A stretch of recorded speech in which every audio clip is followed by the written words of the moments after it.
Hey everyone, it's Nicole here. Welcome back to the channel. I have to get as many as these sweet potato slips separated, planted into the soil so they can just begin to start growing. They've been sitting there for several weeks and I've just been delaying it, but we're trying to do as much as we can. And you can see, I think this is maybe the fifth or sixth large container that I've planted. So I'm trying to stagger them so they grow in stages. So that is almost done, and then I'm going to start. You can see me here. I'm cutting the onion tops. These are yellow onions. They're actually bulbing up quite nicely, but the green tops, you can actually just keep them on the onion and then just braid them to hang them up to dry out. But what I'm doing here is I am cutting the tops and then I'm going to wash them in some water. Any of the dead bits they're on there, the yellowing at the ends, I'm just going to take those off, get them washed, and we're going to dehydrate them. I really do try not to waste any of the water, even though we're on a well, but it's just good to preserve the water, and rather than just throw it away and waste it. So drain the last bits of water out of the onions, then we're going to put them in the dehydrator, and you should see this then the following day. About 6 to 7 hours in the dehydrator, the onion tops should be dry. I'm just opening them up now and they're dry, they're crispy, and they're really ready to be processed.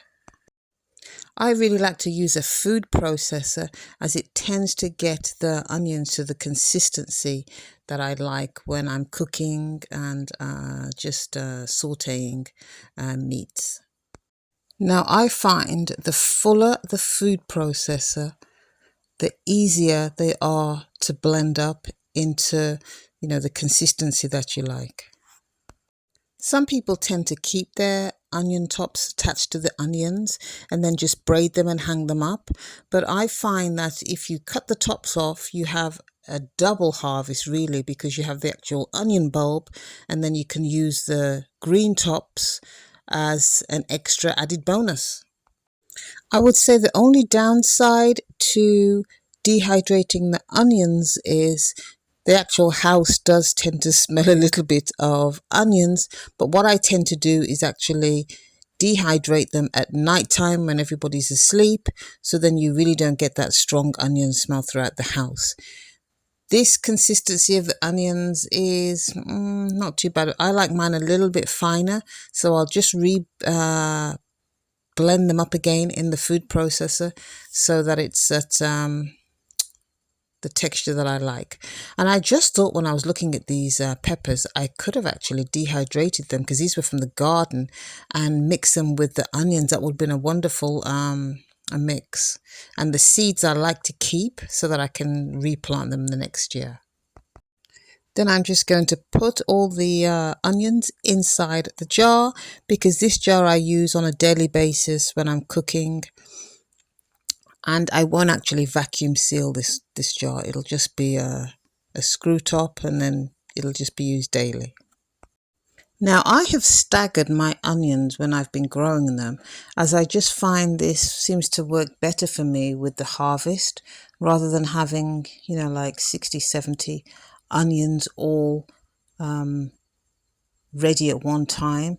I try to stagger it with the planting so that I'd harvest a few, then they would be ready, then I'd leave it, and then I'd harvest again. So at least throughout that whole growing season I have food available that I can harvest daily, if not every couple of days, from the garden. Now the children actually don't like raw onions, either on a salad, or even if they're sliced and in a meat dish. So this really works when you actually dehydrate the onions and just blend them up, and then you can just season your meats or even sprinkle it over pizza, on salads. It still really works well and they'll all eat that. So now that that is finished, I'm actually going to pop outside because I have some fruit and some vegetables that actually need to be harvested. It's it's an extremely hot day today, and so just ensure that you're covered up because the heat index is really high. So I'm going to start off with I think maybe I do have a few onions that need to be pulled out, so we're just going to get those. You can see where I've chopped the onion tops down, and now some of the onions are laying down, but I'm just harvesting the ones that are large enough to bring inside. Now I could leave these on the porch in like a mesh container, or just have them hanging outside so they air dry. But what I'm going to do is, because there's only a few of them at the moment, I'm just going to bring them inside and just let them dry in the house. Now we have some beetroots that are ready, and they're extremely large. So I don't know, maybe we'll even you can make beet juice. You could you obviously I'm going to eat the tops, and I could even make beet powder or just ferment them. So there's lots of different options, and that's quite a large beet, and we have a whole large bed. So I just pick them as we go out through the days. As the days go by, just pick what's ready.